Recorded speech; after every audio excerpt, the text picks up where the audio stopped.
Bismillahirrahmanirrahim. Assalamualaikum warahmatullahi wabarakatuh. Alhamdulillahi rabbil alamin. Wassalatu wassalamu ala asrafil anbiya wal mursalin.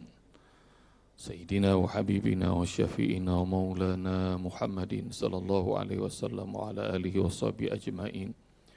Wa la hawla wa la quwata illa billahil aliyyil azim. Rabbi shrah li sadri wa yassir li amri wa hlul 'uqdatam min lisani yafqahu qawli. Allahumma ja'alna minal ladzina yastami'una al-qawla fattabi'una ahsanah. Ilahi anta maksudi wa ridhaka matlubi atini mahabbataka wa ma'rifataka. Allahumma arhamna bil Qur'an. Hadirin hadirat jemaah Masjid Al-Hidayah yang dirahmati Allah Subhanahu wa taala. Kalau ujung Ramadan ini kita diundang Allah umrah ke Baitullah, pada mau enggak nih kira-kira? Yang mau cuma 2 orang. Insyaallah. Kalau diundang gratis umroh sampai lebaran di sana, pada mau berangkat enggak nih semua? Insyaallah. Mudah-mudahan Allah kasih rezeki antum semuanya bisa berangkat umroh. Dan apalagi kalau ketemu Rasul. Enggak usah diundang Allah, diundang Rasul. Diundang istana aja nih. Sesibuk apapun antum, cancel tuh acara, yang undang istana. Dan sekarang ada undangan Allah. Undangan dipanggil, ya ayyuhalladzina amanu kutiba alaikumusiyam. Orang-orang beriman dipanggil, hanya yang beriman. Udah begitu 10 hari 10 malam terakhir dipanggil lagi sama Allah. Diundang lagi sama Rasul, itikaf di masjid. Kenapa? Ada hadiah besar mau dikasih sama Allah. Kalau raja, presiden mau ngasih hamper selebaran aja kita berangkat, datang ke istana, ini Allah yang mau ngasih. Apa tuh? Lailatul Qadri khairum min alfis syahr. Ibadah 1 malam setara dengan 1000 bulan, 83 tahun. Gak usah pakai mikir, cancel semua acara, datang penuhi panggilan Allah. Gak usah banyak pertimbangan, langsung aja. Orang yang lagi deket sama Allah, bawaannya gak mau buru-buru, gak mau cepet-cepet, dia maunya lama, berdekatan dengan Allah, bermesraan sama Allah. Tapi anehnya orang yang pengen berasa lama, waktu terasa singkat banget. Tapi orang yang enggak senang dekat sama Allah Subhanahu wa taala, rasanya lama banget. Puasa nih, bagi orang yang beriman, rasanya kok cepat banget. Sekarang udah hari 21. Tapi bagi orang yang berat, ya Allah, lama banget di lebaran gitu. Tahun 2005 saya umroh. Sekamar sama saya pria dari Malang namanya Haji Khotib Umar. Beliau bilang, 94 saya datang ke sini Ustadz berhaji. Duit pas-pasan. Dia pemborong. Modal dia pakai untuk penuhi panggilan Allah. Itu yang saya sebut, kalau Allah manggil semuanya cancel, dikalahin pasti. 42 hari guys. Jangankan Ramadannya cuma 30 hari. Jangankan itikaf yang cuma 10 hari. 42 hari ONH biasa tuh rasanya cepet banget. Tahu-tahu udah di bagian ujung. Tawaf wada. Habis tawaf, ngangkat tangan di depan pintu Ka'bah multazam. Doa semua hajatnya dia laporin, khotib. Begitu dia doa, kawan-kawan sekalian rahmati Allah Subhanahu wa taala, minta hajat dirinya, keluarganya, bangsa ini, hajat seluruh muslimin. Masih pengen minta tapi dia bingung mau minta apa lagi. Tangannya masih begini, dia bengong, apa ya mau diminta ya. Hingga akhirnya kemudian Dia tengok kanan, tengok kiri, di multazam itu, di pintu Ka'bah, semua orang pada begini, pada minta. Dan dia sadar, kok semuanya pada minta ya? Siapa yang memberi buat Allah? Maka belum lagi otaknya mikir, ini lisannya udah ngucap doa yang dia nggak sadar. Dia ngomong begini, Allahumma ya Allah, selama ini terlalu banyak nikmat-Mu padaku dan keluargaku. Maka terimalah persembahan terbaikku, 1000 hari aku akan berikan padamu, dan selama 1000 hari itu aku tidak akan minta berharap kepada manusia satupun. Simak tuh, 42 hari haji begitu simple, begitu cepat. Qiyamul Lail 10 malam di ujung Ramadan terlalu dekat. Lisannya Haji Khatib Umar dari Malang ngucap di depan Allah, saya mau beri 1000 hari. 1000 hari itu berapa tahun kira-kira? 3 tahun kira-kira. Dan Khatib Umar bilang ke saya waktu lagi umroh, dia sekamar sama saya sendiri nggak tahu tuh Ustaz. 1000 hari itu mau ngapain saya? Tapi Masya Allah, simak nih, hadis qudsi dari Allah.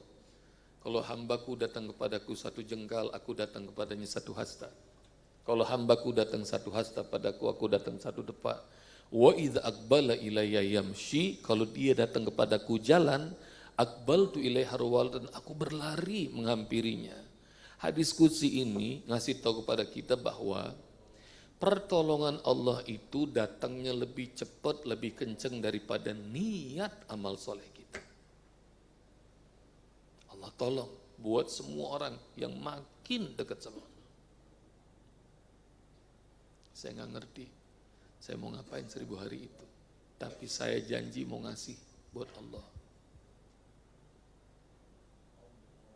Sampai di rumah, di Malang, Jawa Timur, pulang haji dijemput sama keluarga, sama family, sama sahabat, sama tetangga. Begitu nyampe di rumah sudah digelarin karpet. Orang-orang minta doa, orang-orang minta oleh-oleh.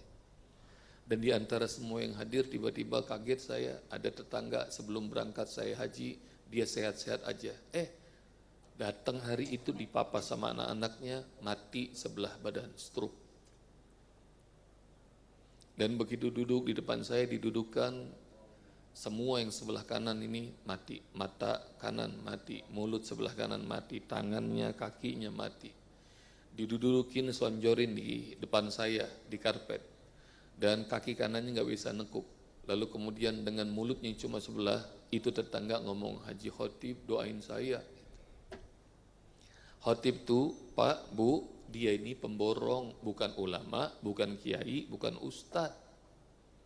Tapi dia dimintain doa, dia bilang sama istrinya, tolong bawain segelas air zam-zam.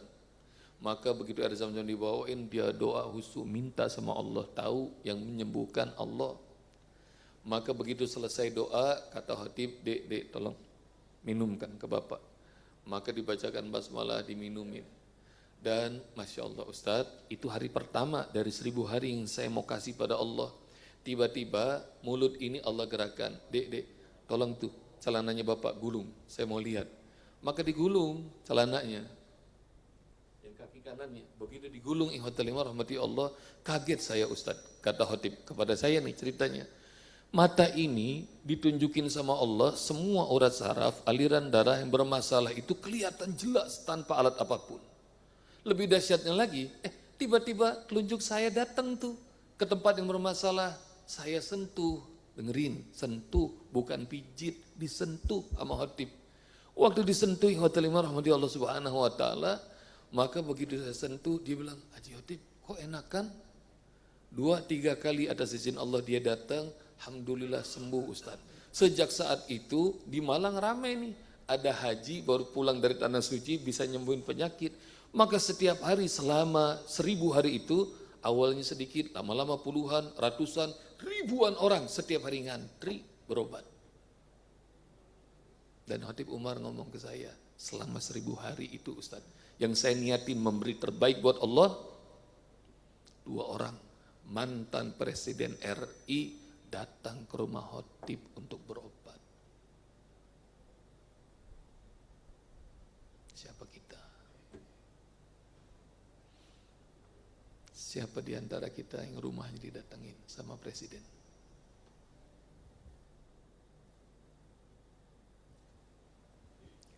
Apa maknanya? Beri terbaik buat Allah.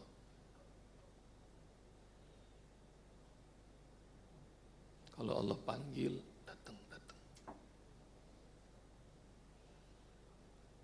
Kalau camat, bupati, wali kota, gubernur, presiden, raja, manggil aja, semua acara kita cancel. Allah panggil, nih, datang sini. Saya mau kasih hadiah. Apalagi kalau sudah dijanjiin sama Allah, saya mau kasih hadiah. Gubernur kalau manggil kita, Pak Haddad datang ya, saya udah nyiapin hadiah. Waduh, berangkat langsung Pak Haddad. Ada hadiah disebut sama gubernur. Antum juga mau kira-kira? Mau juga. Sekarang Allah udah ngasih tahu nih, saya mau ngasih hadiah. Enggak pada datang.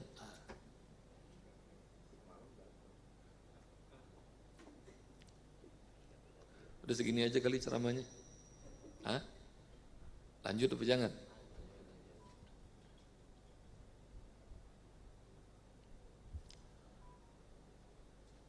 Khotib beri yang terbaik buat Allah. Syam'un ngasih 1000 hari, 1000 bulan. Dia puasa 1000 bulan. Dia qiyamul lail 1000 bulan jihad. Ibrahim alaihissalam ngasih semua. Dan semua mereka yang memberi yang terbaik buat Allah abadi. Dan keabadian itu lebih hebat daripada 83 tahun, lebih hebat daripada 1000 bulan.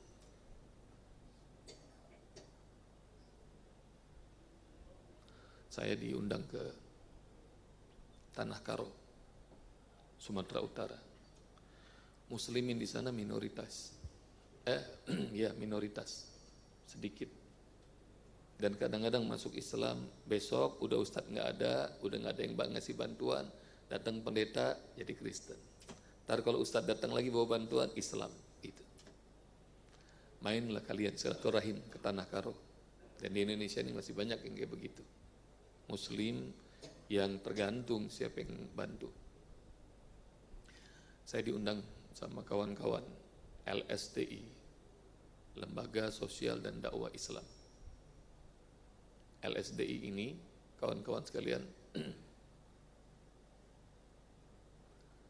waktu saya datang meresmikan masjid ke-11 yang mereka bangun. Dan mereka sudah bangun 11 masjid, 1 madrasah. Tabligh Akbar kami di masjid di daerah Sukandebi, Tanah Karo, di Masjid Ar-Rahmat. Haji Dwi Sudarto yang bawa saya dari Jakarta ke Tanah Karo sana ngasih tahu, sebab LSDI ini, Lembaga Sosial dan Dakwah Indonesia ini, diinspirasi oleh seorang preman. Namanya Najmuddin, bukan nama asli. Jadi saya mau kasih tahu cerita Najmuddin kepada antum semua bahwa mungkin hidup kita terlalu banyak sia-sianya. Mungkin kita sudah buang-buang waktu, buang umur, buang segala-gala. Tapi enggak, kalau kalian dapatkan kemuliaan dari Allah, maka kalian akan abadi dalam ketaatan, abadi dalam amal soleh. Najmuddin itu teman SMA saya, kata Haji Dwi. Dan semedan, kota Medan tahu ini preman brengsek, preman bejat, preman segala-gala. Dosa semuanya udah. Bunuh orangnya sering. Najmuddin. Tahu nggak Pak? Kalau kalian melakukan kesalahan terus, lama-lama orang juga nggak mau dekat. Mulai dari orang-orang yang terdekat sampai keluarga juga udah malu. Bumi makin sempit, makin ketakutan. Malam itu saking bingungnya dia dari kota Medan, maka kemudian entah Allah mau bawa kemana, dia pokoknya numpang truk, numpang bis terus tuh. Hingga akhirnya Tanah Karo tiba di daerah Sukandebi, yang mungkin kalian baru dengar tuh nama daerah itu, Sukandebi. Dia nyari dalam kebingungannya, mau nyari secercah cahaya. Di tempat Islam minoritas itu tiba-tiba dia berhenti di teras rumah orang. Allah tuntun dia sholat, Pak, sholat.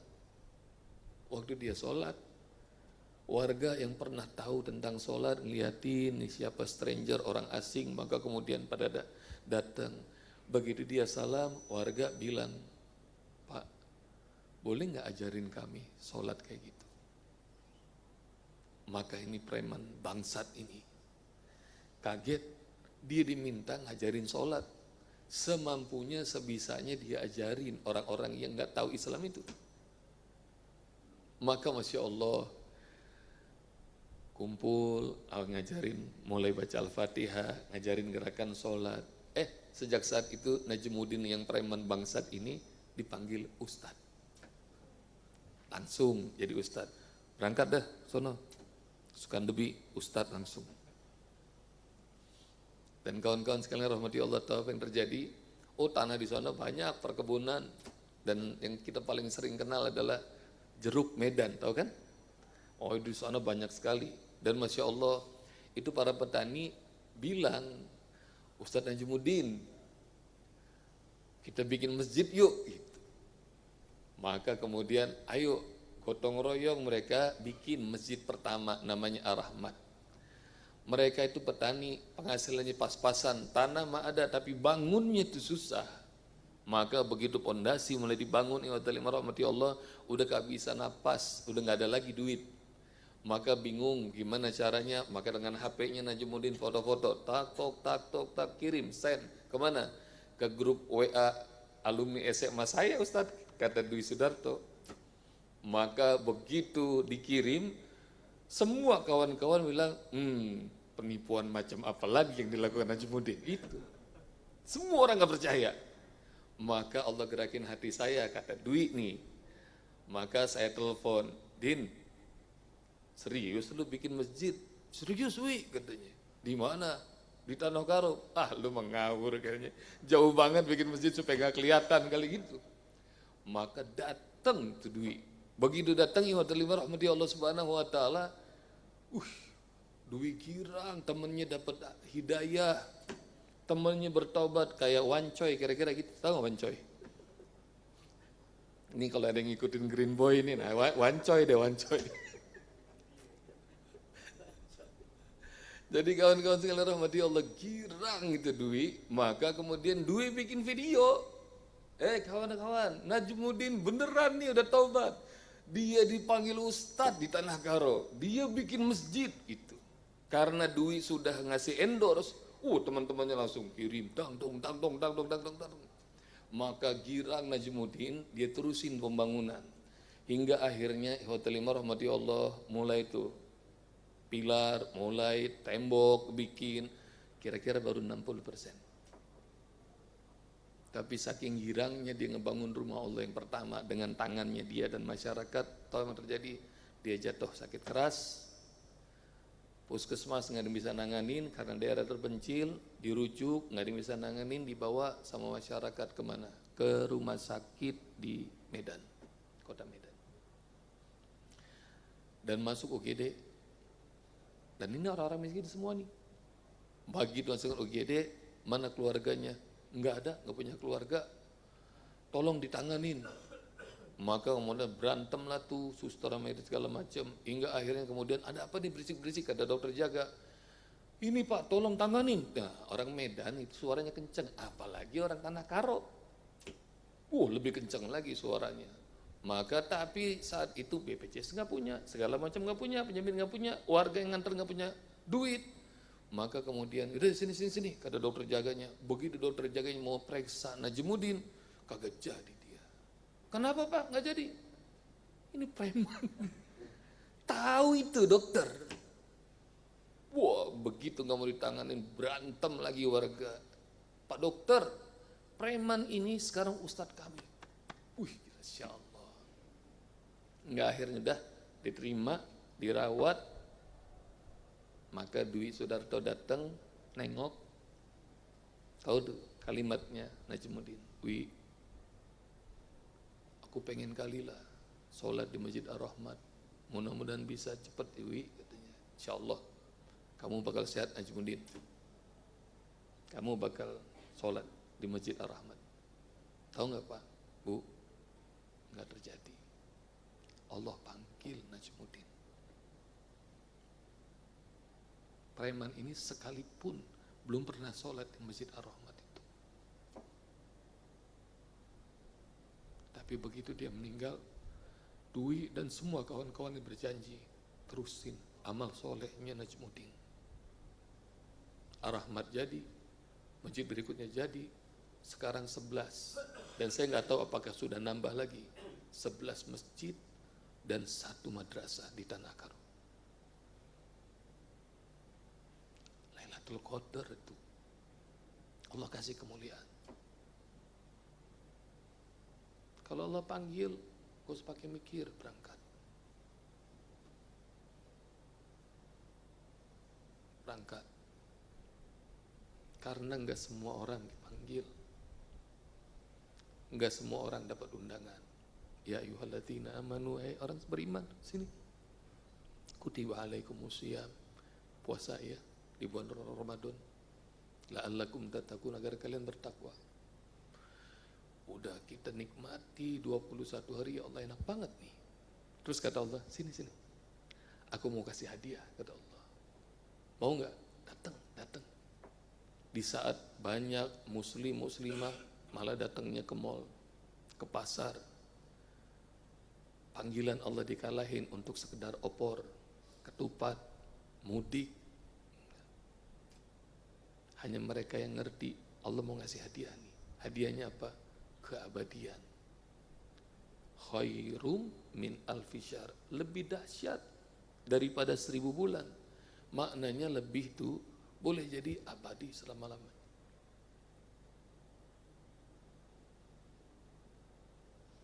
Dah, habis. Ada yang mau nanya enggak? Alhamdulillah paham semua. Subhanakallahumma bihamdika nasyhadu an la ilaha illa anta nastaghfiruka wa natubu ilaik. Assalamualaikum warahmatullahi wabarakatuh.